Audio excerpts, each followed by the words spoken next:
Early in the 1992 presidential campaign, the underdog in the New York primary arrived at the Sheraton Hotel for an Irish-American forum. I was exhausted. It was late at night, and it was almost like I was being put through an oral exam for a PhD in Irish politics. I wasn't expecting much, because I had never heard a national politician in America say anything but the most banal or non-controversial things about Ireland. It was either I wore a green tie on St. Patrick's Day, or my cousin came from Killarney. There were lots of questions, and they weren't exactly hostile, but they were highly aggressive. Governor Clinton, my first question has to do with the area of visa denial and a policy. So you have Martin Galvin, who was, in a way, the voice of the IRA of the United States. You have a guy running for president of the United States talking about Gerry Adams, who, in the British eyes, was this arch-terrorist. If you were elected president, would you direct the State Department to allow a visa to Gerry Adams? So here Galvin bores in on the ultimate question, the visa question. I had the feeling that we ought to try to do something. I want to give you a precise answer to your question. I would support a visa for Gerry Adams. I think it would be totally harmless to our national security interest, and it might be enlightening to the political debate in this country. I'm not sure at the time I understood all the ramifications of what I had said. He committed himself to supporting a visa for Gerry Adams, actually without the advice of his foreign policy team. It came as something of a surprise to us. And all of us in early '93 recommended against giving Adams such a visa because IRA terrorism was continuing. Terrorist bombs in the City of London were the latest escalation of a conflict that had erupted in Northern Ireland in the 1960s and that had killed almost 3,500 people. For 25 years, the IRA had fought to drive the British out and unite the 6 northern counties with the Republic of Ireland. The British Army fought to support the wish of the majority in the north, the Unionists, to remain within the United Kingdom. To the British government, Gerry Adams was just the political voice of a terrorist group. I am glad of the opportunity to pay tribute to the freedom fighters, to the men and women volunteers of the IRA. In 1993, the British and Irish Prime Ministers issued a joint declaration. It dangled a distant prospect of a united Ireland before the IRA, to tempt them to call a ceasefire. The door is open to them. They won't have a better opportunity, and they don't have a better option. Our message is clear and it is simple. There is no future in violence. The voices of all spokesmen for Sinn Fein, the political wing of the IRA, were banned from British television. For 4 years, Gerry Adams' TV appearances had been dubbed with an actor's voice. This media, a banned media, a censored media, using an actor's voice is no way and no means of communication. Why can't Mr. Major engage with us in private if need be to move things forward? We had signed the joint declaration, but he hadn't supported it. He was equivocating on it and demanding clarifications, but he expressly hadn't supported it. He hadn't renounced violence. It never occurred to me that he would get a visa. I saw no conceivable reason why he should. John Major persuaded the new president that Britain knew best. In his first year in office, Clinton refused 2 visa applications from Gerry Adams. But the Irish Americans who had helped Clinton into the White House didn't give up. They proposed to visit Belfast. I had information from my own contacts over here that Sinn Fein were interested in a new departure in America, in opening up the possibility of an American intervention in Northern Ireland. The Irish Americans decided to ask for an IRA ceasefire to impress the White House. They clearly indicated before they came that it would be most helpful if a period of quiet could be arranged to facilitate their arrival, their visit. And we went off to see what we could do in relation to all of that. In Belfast, the IRA agreed a 10-day ceasefire for the visit, though they did not announce it.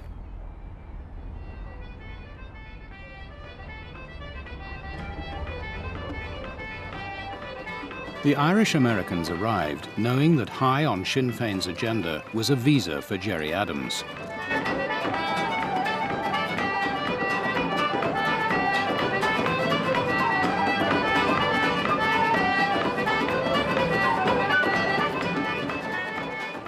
Adams welcomed them with his colleague Martin McGuinness. Martin McGuinness said to us that he had been stopped on his way, that he had been harassed, and that he wanted to make it clear that we were in a war zone, that the helicopters were overhead, that 30,000 British troops were on the streets, and that things were very tough in his community. The one message I wanted to convey was that the label terrorist was drowning out their entire message. That was my experience as a member of Congress. And so somehow that had to change. And in my view, the way that changed was what the IRA had just done for our visit, which was stop. Sinn Féin's leaders explained that the IRA would stop their war only if they believed they could get more from Britain through politics. They needed the American government's backing to strengthen their hand. We had shared objectives. We were people looking to develop the international dimension, particularly in the USA. They were people from that constituency looking to make a contribution. We talked about visas for Gerry Adams and for leading Sinn Féin representatives. We talked about opening our own office in Washington, and we talked about how we could make all of that happen. I said I thought we could deliver the White House. I wasn't quite sure on what guise, but I said I was confident that we could deliver the White House for the first time in the history of the Irish conflict.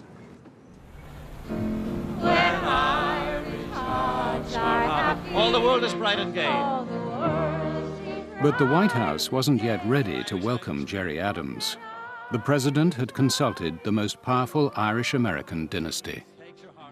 I was against the visa. I've been strongly opposed to the IRA and violence, and had maintained that position in the United States Senate.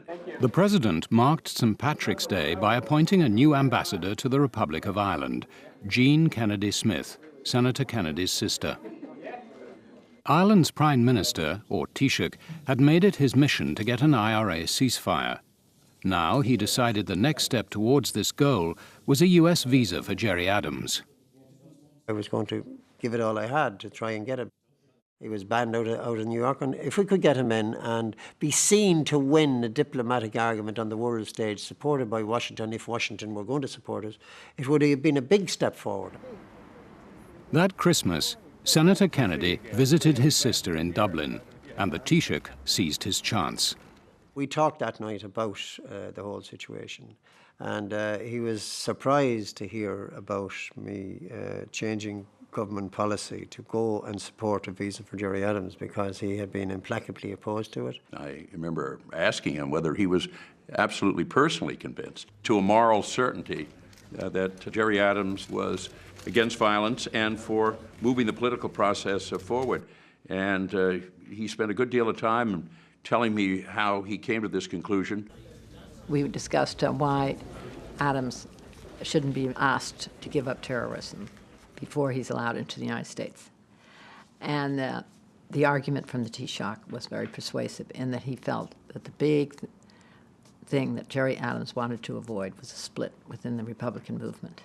And he knew that at this time he did not have the power to dictate to the IRA that they were going to go the path of peace. In New York, the Irish-American group stepped up the pressure. They organized a peace conference as a pretext to invite Gerry Adams to America. Senator Kennedy wrote to the White House, backing the visa. The letter from Ted Kennedy had an enormous impact on the White House and our decision to move things forward. It wasn't until 3 days before the conference that the visa application reached the president. It was a Saturday afternoon. I just had this wonderful lunch with Helmut Kohl, who loves to eat, and so do I, so we had a big time. And I came in, I thought, now I'm going to spoil my meal with indigestion. I was feeling kind of crabby, actually, but anxious to get through this. The president called in his national security team. Well, we knew he had to make a decision, and they all knew I wanted to do it because I wanted to encourage the process. Albert Reynolds wanted me to do it. The State Department was dead against it. You know, the career people in the State Department thought it would be devastating to our special relationship with Great Britain. The Justice Department was against it because they thought it would look like we were coddling terrorism.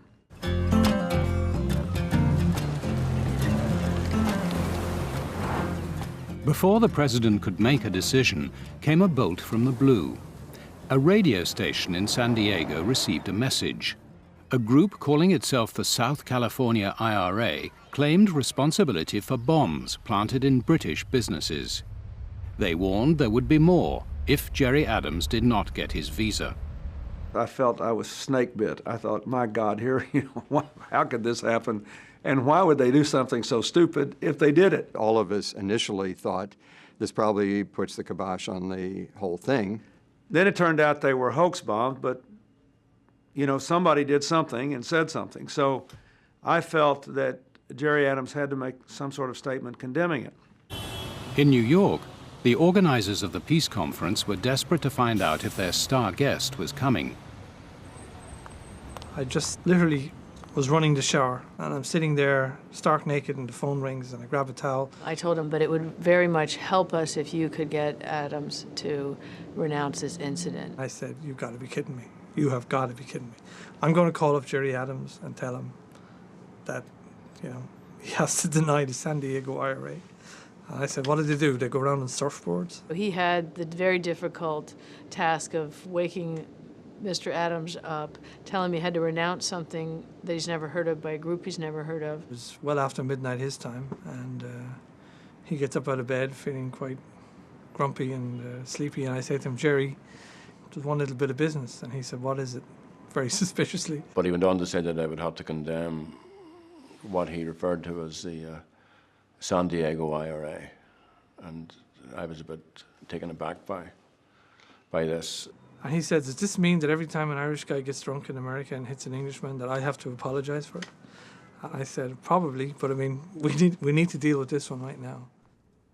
Gerry Adams quickly issued a press release condemning the so-called San Diego IRA.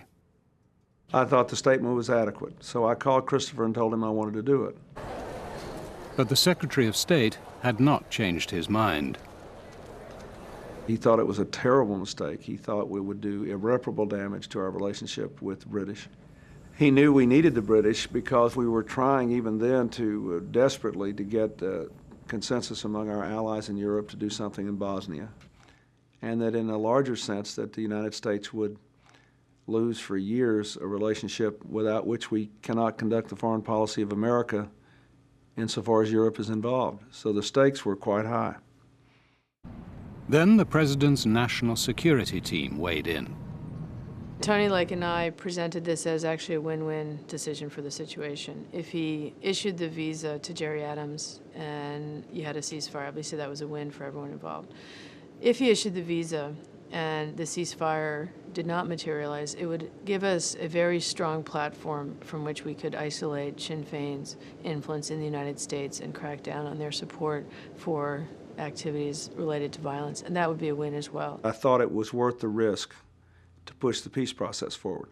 Look, in all these places in the world, nobody would ever get anything done if no one ever took a chance. He looked up and said, as he did when he had made tough decisions, okay, let's do it. We had a phone call from the White House saying that the president had granted a visa to Gerry Adams. I was frankly astonished. I mean, it was our clear understanding that there wasn't going to be a visa, and I had no understanding of why that position had been changed.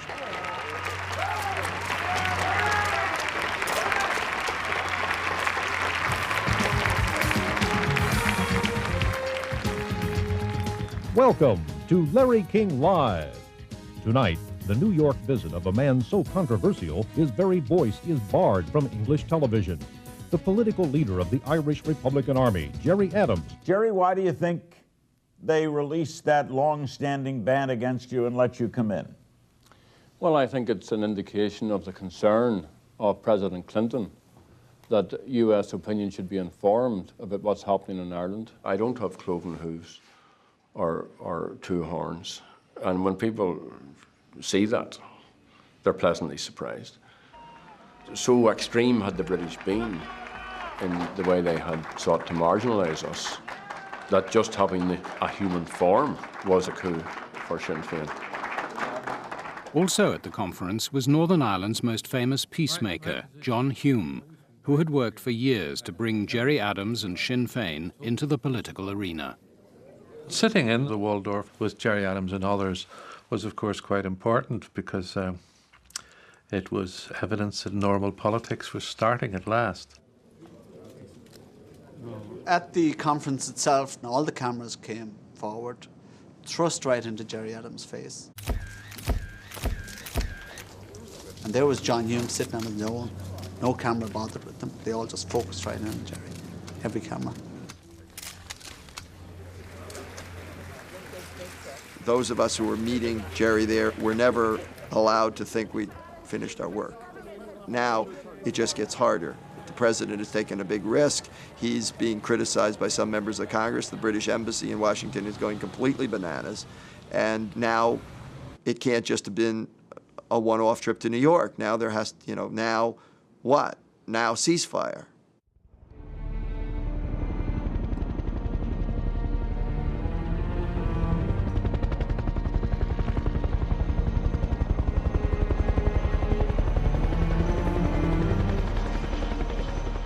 Gerry Adams returned to a Northern Ireland that was still at war. To the IRA, after 25 years of fighting, it remained an occupied zone. The Sinn Fein leadership used their triumph in America to press fellow Republicans to consider a ceasefire. I said to people that it was my view that it should happen. I made the case very clearly. What he was saying was that the armed struggle had gone as far as it could go, and that it was now time to let Sinn Fein pursue the situation that the IRA couldn't win and the British Army couldn't win, and that virtually they had come to a stalemate, military stalemate. We could create a situation where the Taoiseach, Gerry Adams and John Hume, supported by opinion in Irish America and ultimately by the White House, could effectively present the British government and the leadership with the Unionist parties with a fait accompli. In other words, that they would have no choice but to engage in inclusive negotiations.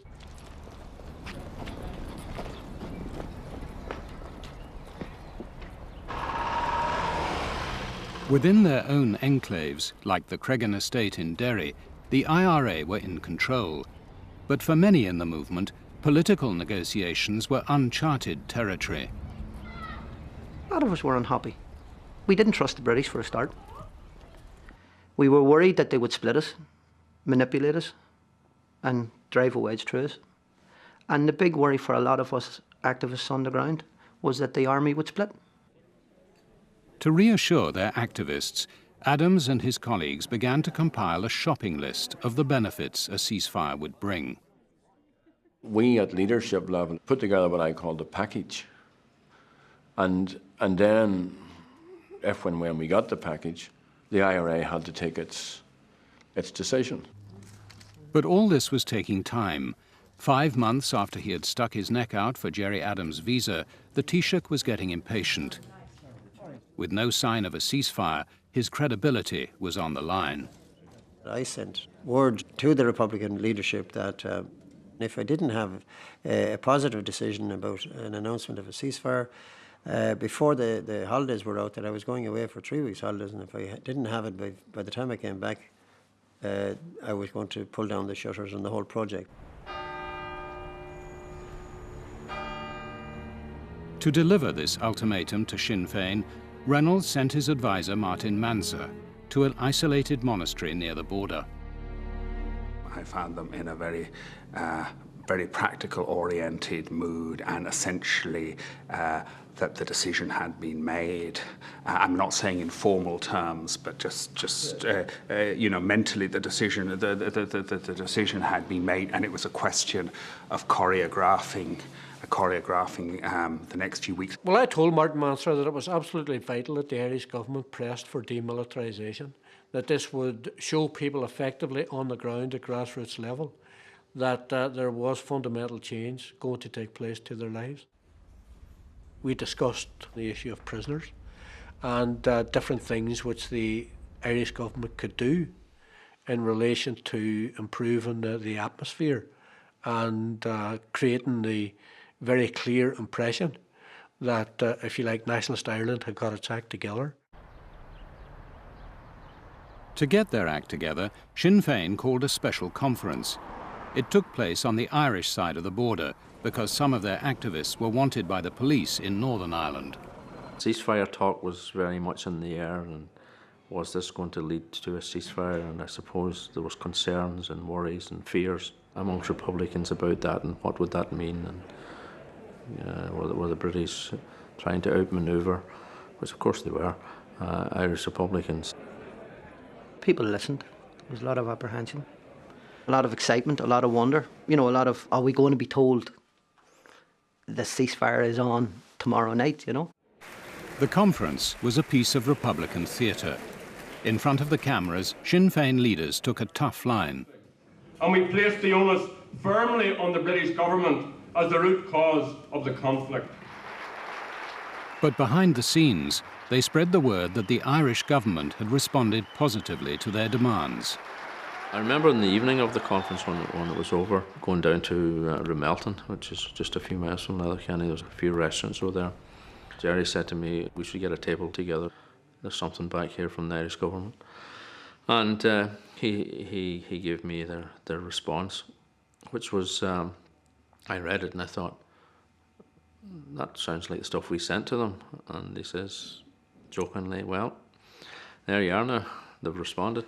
I had succeeded in getting a visa for Adams. I had announced that there would be a parole of prisoners and a total review of their prison sentences, that I would try and convince the British government to do the same, that I had lifted the ban on interviews on radio and television for Sinn Féin, and there was very little else left to me to offer, and that it was make up your mind time. But instead of a ceasefire, Adams sent Reynolds a new demand, a US visa for a convicted murderer who had been caught red-handed smuggling 5 tons of Libyan arms to the IRA, Joe Cahill. The IRA's star fundraiser, he had twice been deported by the US authorities. Joe has a certain, and if I may say so, misplaced notoriety. He's a very genial old rebel, and we thought that it would test whether this was just a one-off with Gerry Adams or one or two of us. He said this was vital if the ceasefire that we all wanted was going to come about. Vital for the reason that Sinn Féin and the Republican movement felt that they should have a credible spokesperson from here over in the United States to explain a change of direction in their policy. The president was on vacation in Martha's Vineyard when the Taoiseach tracked him down and pleaded for one more favour, a visa for Joe Cahill. The president said to me, "Did you read this man's CV?" And I said, "No, I didn't. I don't have to, because, I mean, I don't expect the IRA to be producing saints anyway. I never did." I said, "Albert, what in the hell are you getting me into here?" You know, he says, "You got to do it. You got to do it. He'll be fine. He come here. He won't do anything wrong. He won't raise money for guns. He'll be fine." And he says, "Well, I'm all at risk this time." I says, "We're all at risk. So is peace at risk." I did require Reynolds to give me some details about exactly what they were going to say, because I didn't want to be in a position of being made to look like a fool. A few hours later, Reynolds called back to give the president the exact words of the IRA statement. The IRA will announce a complete cessation of military operations effective from midnight on Wednesday night. And I stopped there. And he says, "That seems clear enough to me." I says, "It's very clear. That's what it is, and that's what it means, and that's what will happen." Anyway, I told him in rather graphic terms what my reaction would be if this didn't work out. He says, "I never want to hear from you again if this one doesn't run. Goodbye." Excuse me, could you let the gentleman through, please? Can you give us any indication why you're in the States, sir? How do you feel about being in New York? How was your flight? They treat you good? There was a bar on 2nd Avenue in the 40s. We went in a side entrance, and when I looked in there, I saw everything from convicted gun runners to some Wall Street lawyers, and Joe Cahill's message to them was, just as you trusted us for the last 25 years, we're asking you to trust us as we go into this new phase. They've been sensible people, and Joe being able to deliver on his briefing, and the very fact that he was there. See, that here was another example that this was working. Belfast held its breath, believing an IRA ceasefire was imminent. Watching and waiting were paramilitaries with a different agenda. The Protestant loyalists had been fighting to keep Northern Ireland inside the United Kingdom. They too had been arguing about a ceasefire. I believed that the time wasn't right because the loyalists, the Ulster Freedom Fighters, was having great successes against the Republican movement. These people had slaughtered our people and got away with it. And here we are, where we were getting it right, where we're just taking the war right till their doorstep, right till their leader's doorstep, from the top till the bottom, from Sinn Fein to IRA, scoring big time. Why call a ceasefire? Other loyalist leaders did want to get in on the peace process. An Irish peace campaigner with close links to the Foreign Ministry in Dublin received a summons to meet the loyalist high command. We travelled through a couple of army checkpoints and police checkpoints, and I knew that as I was passing them, I was now going into an area where I was not going to be under anybody's protection, particularly the police or the army. He was as nervous as hell. And why wouldn't he be? Here he was being driven to the Shankill Road, the heartland of the Empire.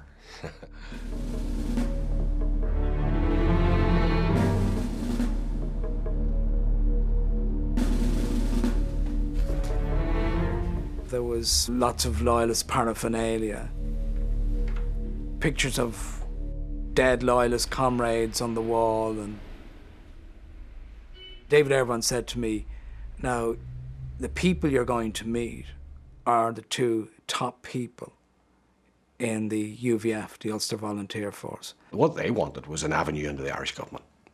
And if he could provide that, that's what they were interested in. So they said to me, well, look, we could offer a big prize. I asked him, what was that prize? And he says, peace. And I said, well, what do you mean by peace?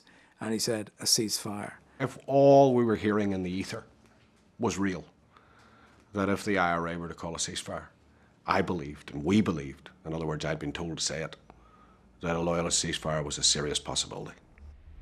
However, if there was any attempt to impose joint authority between Dublin and London, the loyalist paramilitaries would orchestrate a campaign of violence that had not been seen before, which would involve serious attacks into the Republic.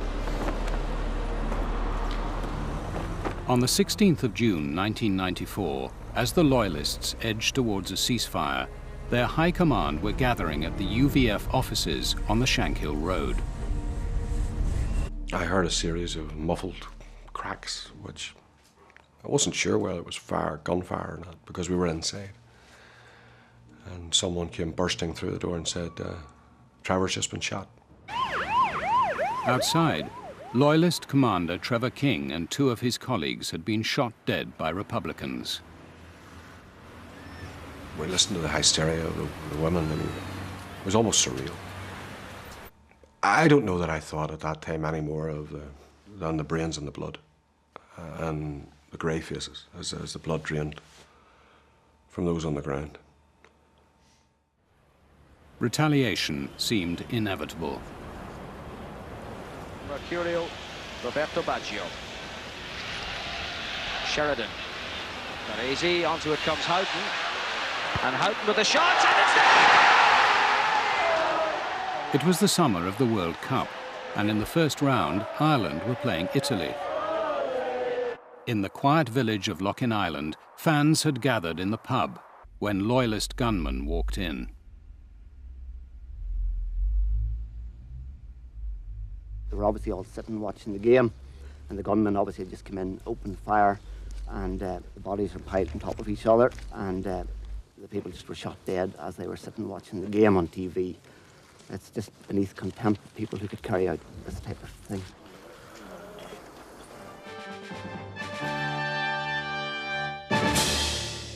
There is a tit-for-tat battle going on out there, and somehow we must find a way out of this cycle. Ray Smallwoods was one of the Loyalist military commanders seeking to persuade his colleagues that it was time for a ceasefire. We must remove the conditions that feed violence. And then the IRA killed Ray Smallwoods. And the same question again, what does this mean? Who are these people? I mean, what is it they really want? And I knew then, I knew before it. I knew before it that the Provost didn't factor in the Loyalists at all. And that Gerry Adams was meant to swan the world stage as a peacemaker. By the end of August, Adams and McGuinness and the IRA had got their act together. I was in the lounge and the phone rang, and it was Albert on the phone. And he said, "I've got some very good news for you." He said, "There's going to be a ceasefire, and it's a very solid decision, and it will be announced very shortly." So John says, "We wait and see. I hope you're right." For 36 hours, they waited.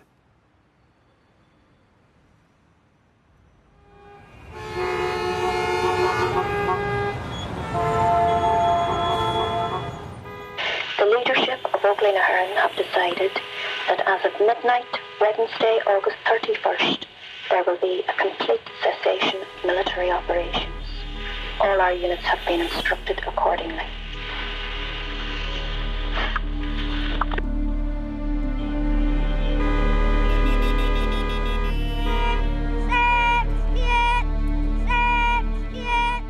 We nearly shit ourselves. I think that day we did. You know, it was something you wanted, but what the hell, here it comes, what are you going to do about it? What, you know, I'm not sure we knew what we were going to do about it, because we never still had got the answers about what does the British government intend? Are we shafted here? Are we being sold out? To find out what the British government were up to, the Loyalists turned to their church. They had come as a group, the Loyalist Military Command. These were the godfathers. We wanted a guarantor. Robin Eames was the guarantor. They referred immediately to the IRA cessation. They immediately referred to the triumphalism as they interpreted it. And they said, we have two questions. Number one, has a deal been done with the IRA? Why are they feeling so triumphant? And secondly, where do we go from here? The Archbishop took the questions straight to Downing Street. I said, I am the Archbishop of Armagh. I'm trying to be a spiritual leader in a very difficult situation. You're the Prime Minister, elected Prime Minister of Great Britain, including Northern Ireland. I want you to give me a straight answer. Have you done a deal with the IRA? And I said, "Robin, you can go back and tell them categorically from me. You can say this publicly and privately. There has been no secret deal with the IRA."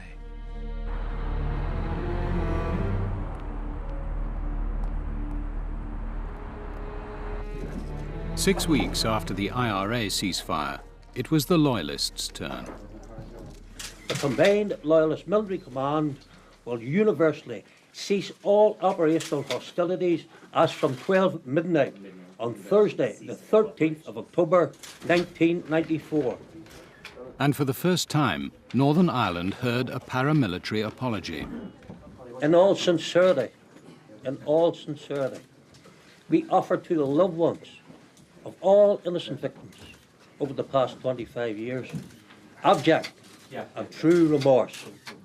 With all the guns silenced, the Unionist establishment would have no choice but to talk to the IRA's political wing. The Protestants had once enjoyed a monopoly of power, but since the start of the Troubles, their position had been eroding. Now they feared it would slide further. From the day the IRA called their ceasefire, the Unionist leaders began to stall. It's a cessation of hostilities, that's all it is. And that isn't convincing, that's the problem. And I think that Any fair-minded person would recognise that it's inadequate. The IRA had agreed to a ceasefire, expecting that negotiations with the British government would follow quickly. When I was asked, well, what would my estimate of the time frame be, I said, well, what about 3 years for decontamination?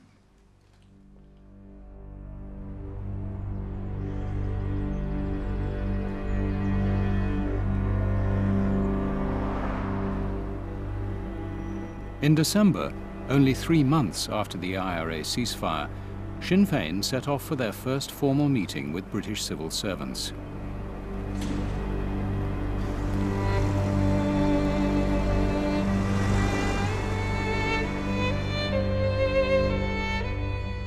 To add insult to the Unionists' injury, they met at Stormont, the former headquarters of Unionist supremacy, built as a Protestant parliament for a Protestant people.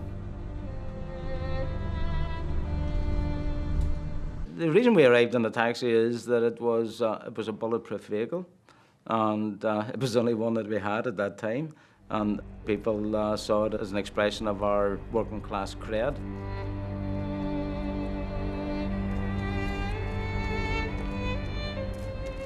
When I stood on the steps of Stormont, looking down the Grand Avenue that leads to the Newton Arch Road, I felt that we had taken ownership for the first time of the place, that we had arrived politically, and that we could build a new Ireland.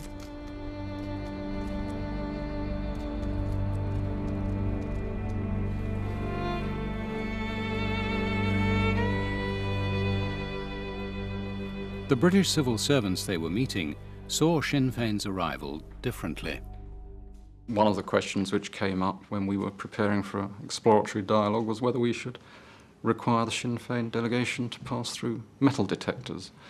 I suggested that this was a mistake and that we should treat Sinn Fein as we would treat the other members of the political parties we were dealing with, and that if Martin McGuinness was to come in and pull a gun and plug me, I would have to conclude that our analysis was based on a false premise.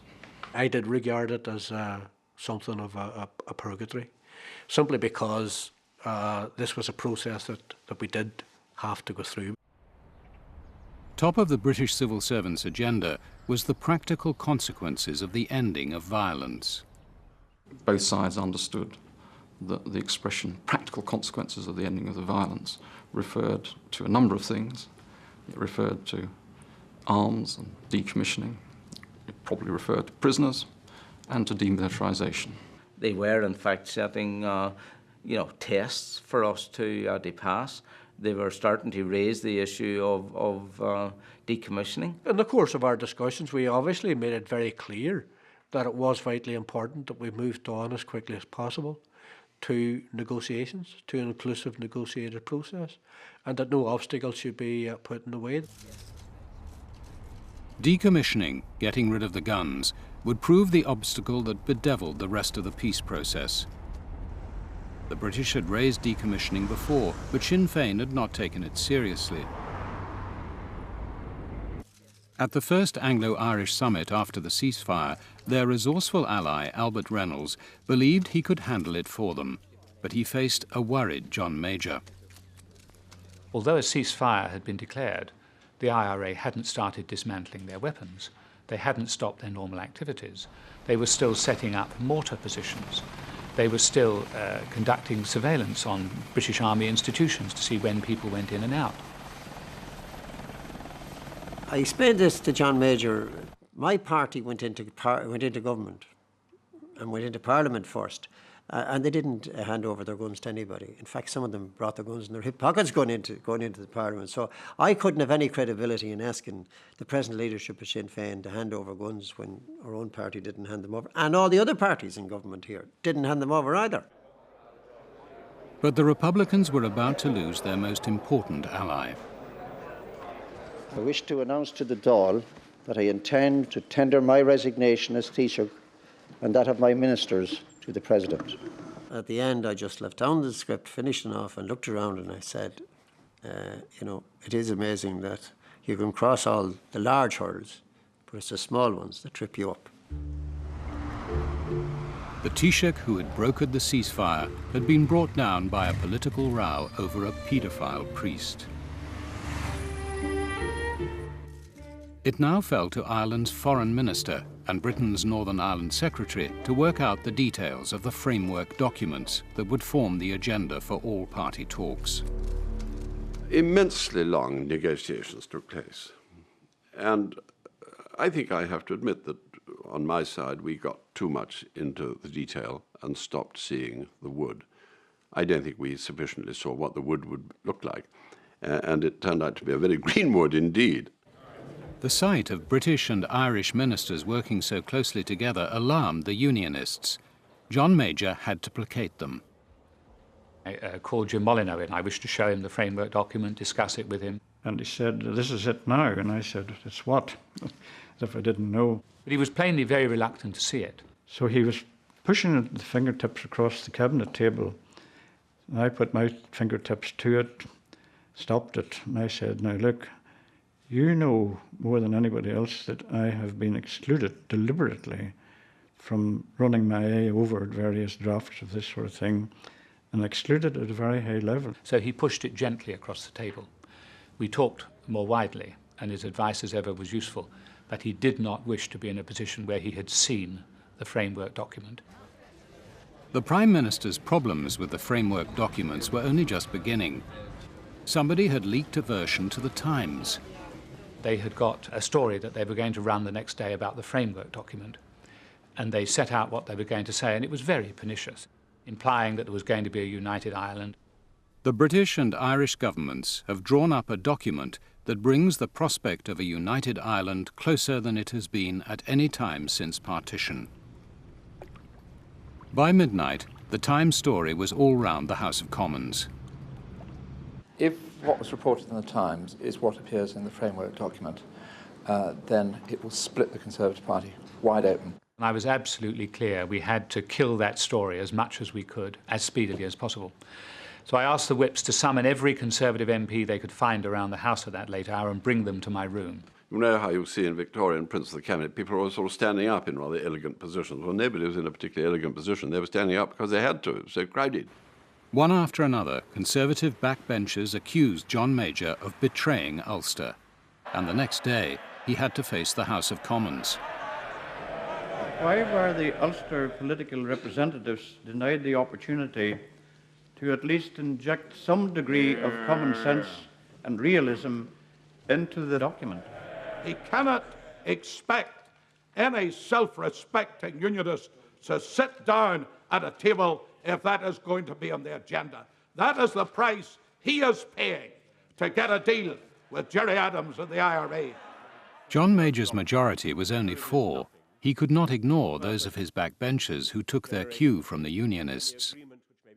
Some token level of decommissioning was necessary in order to reassure opinion, not just the British government, but Unionist and House of Commons opinion, that the Provisional IRA were genuine about seeking a permanent peace.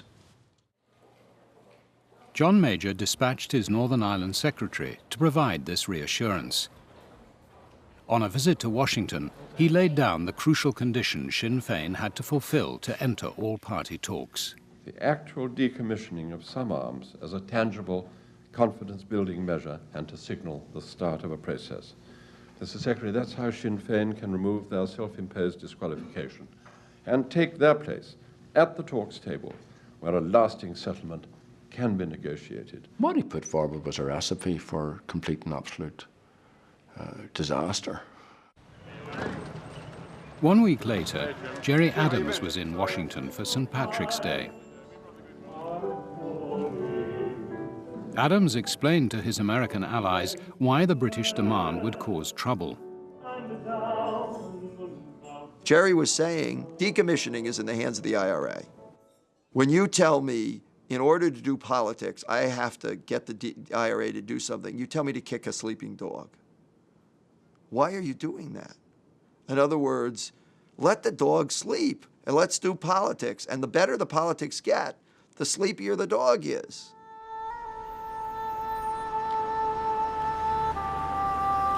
In July 1995, British ministers travelled secretly to Derry to meet the Sinn Fein leaders. I said, well, we're hung up still on decommissioning. And it is a matter of great importance to the people whom we represent, and great importance to the people of Ireland generally. The people of Ireland weren't hung up, as he had said, on the issue. That, in fact, the issue, in our opinion, was being injected into the process in an effort to prevent inclusive negotiations. And they said, well, you know very well, of course, that we have nothing to do with the power of the IRA. We're quite separate. And I just looked at them and waited to see what they were going to say next. And they went on. And I made it perfectly clear, without having to say so, that in my mind the words "pull the other one" were present. We came away with a very distinct view that this government in London wasn't for doing the business.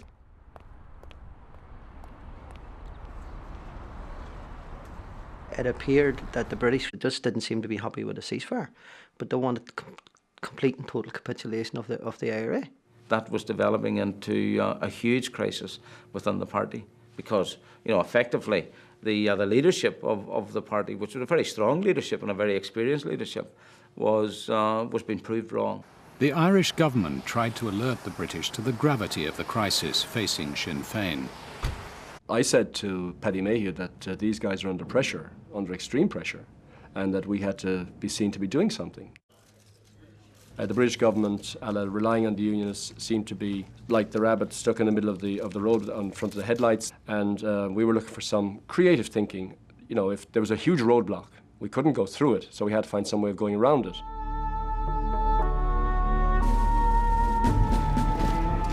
The way around the roadblock was to come from an unexpected quarter.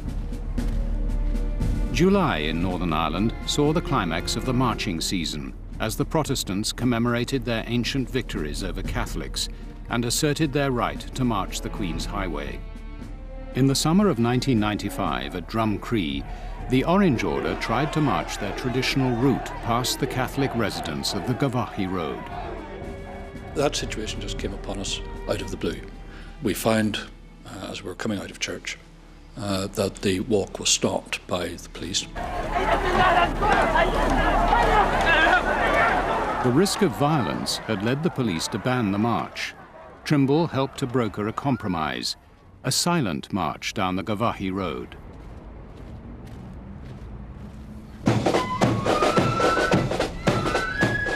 But when they reached the centre of town, the march was anything but silent.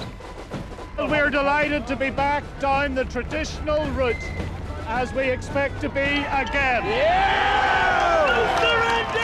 When the Reverend Ian Paisley edged forward to claim credit for this victory, David Trimble moved in quickly and seized his hand, and something of his reputation. I was the member for the area.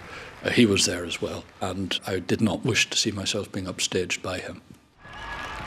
Trimble's performance at Drumcree earned him the support of hardliners. It helped him 2 months later to win the leadership of the Ulster Unionist Party. But the new leader soon surprised everyone. He broke a unionist taboo by going to Dublin. There he met the new Taoiseach, John Bruton, who also adopted a fresh approach. The role that I had to undertake was not just one of keeping the Republicans on board and on ceasefire, it was also one of creating conditions in which the unionists would be willing to sit down with them. Trimble proposed a way to do just that: elections. I put it to John, pointing out how the unionist parties, not just ourselves, but the DP as well, were clearly on record of saying that they would, of course, engage with people in the context of an elected body. That, to my mind, was quite a creative approach. Bruton seized the first opportunity to pitch the idea to the British Prime Minister. John Major and I were attending one of the informal EU summits in Formentor in Mallorca. It's a very salubrious resort, miles away from anything and anyone. So to have our press conferences with the media, we had to travel somewhat down market to a distant location. You got my briefcase as well? And we sat next to one another on the bus. And we were chatting about Northern Ireland, a range of different issues. He saw the possibility of getting Sinn Féin and the Unionists sitting down and talking before there was decommissioning, which was a very attractive proposition from his point of view. I felt that if a unionist vehicle, namely elections, could be used to carry nationalist baggage, which was all party talks without prior decommissioning, that the unionists would have greater ownership of the talks because it was their vehicle that got everyone there.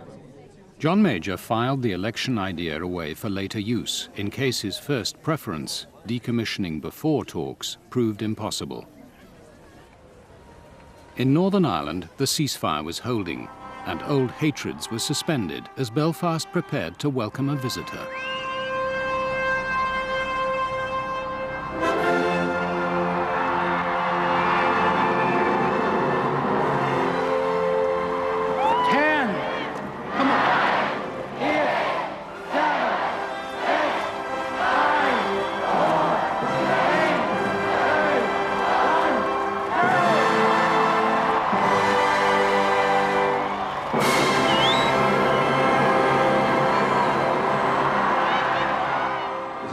Moment.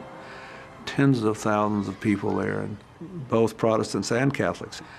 But it was dark, so it's like they could all come out together to celebrate Christmas and hear a speech because nobody really knew who was there.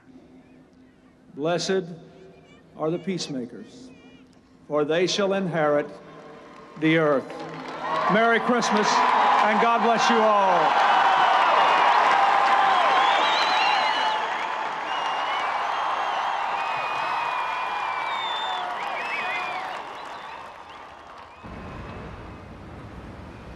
In the cold light of day, it fell to the President's former advisor on Northern Ireland, Senator George Mitchell, to take up the grinding task of peacemaker. The British and Irish governments asked him to assess whether there was any way to get the paramilitaries to decommission. Mitchell's team took evidence from the key players in Northern Ireland. After 6 weeks, they discussed their preliminary findings with the Prime Minister, who still insisted the IRA must start to decommission before Sinn Fein could enter talks. It seemed to us that prior decommissioning was not going to work. We'd been told that by almost everyone we talked to. Mitchell's team reported what they had learned from the Royal Ulster Constabulary. I asked the Chief Constable if Gerry Adams wanted to, could he get prior decommissioning from the IRA?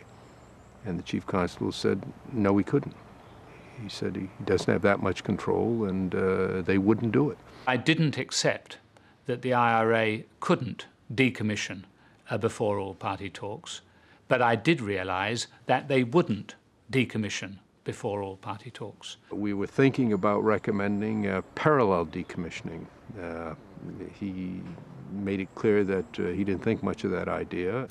Nevertheless, when George Mitchell produced his report, he did recommend decommissioning in parallel with all-party talks.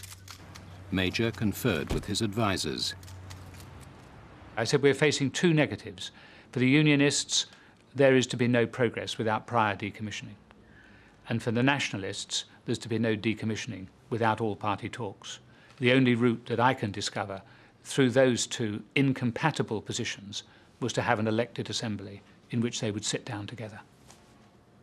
We believe that in the light of the Mitchell report, there are two ways in which all-party negotiations can now be taken forward. The first is for paramilitaries to make a start to decommissioning before all-party negotiations. They can, if they will.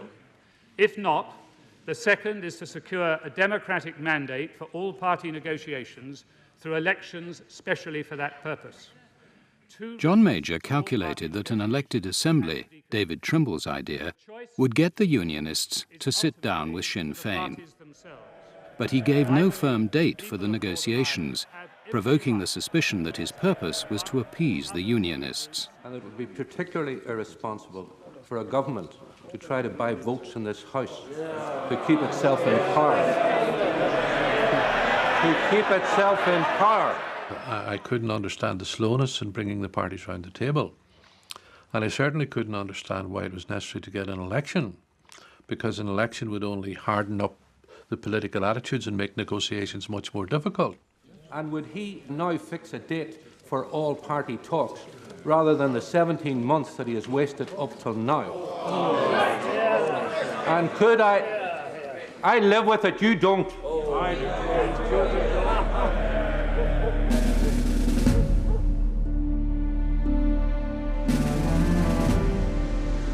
John Hume's exasperation was justified.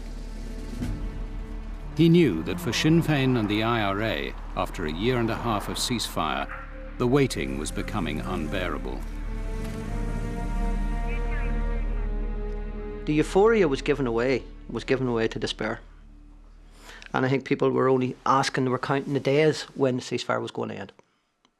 And I think it would be true to say they weren't saying if the ceasefire ends, it was when it was going to end. When it became obvious to me that the process was not just in terminal decline, but in fact was all but over, I conveyed that to the Irish government and to the White House. I took the call and he had disturbing news. I pressed him and tried to find out more about what this disturbing news was. He clearly did not want to discuss it, became still more tense during the conversation, which was relatively brief, and then he terminated the conversation before I could press him even further. The ceasefire was over. Within hours of Adams' phone call, an IRA bomb in London's Docklands killed 2 and caused £86 million worth of damage. It was a really strange sensation to see the televisual pictures of Canary Wharf and to have that sense that we had lost something, that the British had just made a complete and absolute mess of it. Now, obviously, the IRA have to take responsibility for its actions, but I remember having almost an out-of-body experience that your worst sort of fears have come true. My first thought upon hearing of this news was simply despair. Were we really going to go back to what had happened for so many years? 4 months later, a huge bomb in Manchester answered the Prime Minister's question.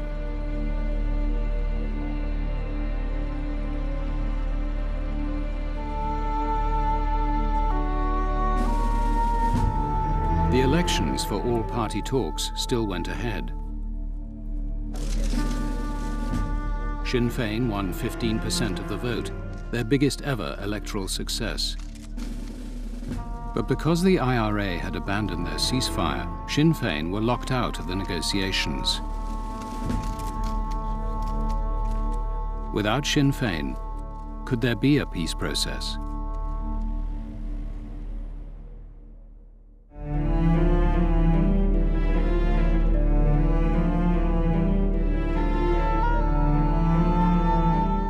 The real-life backstories from BBC News, a topical podcast, brings you the human interest behind the headlines. 5 minutes on. Listen now on BBC Sounds.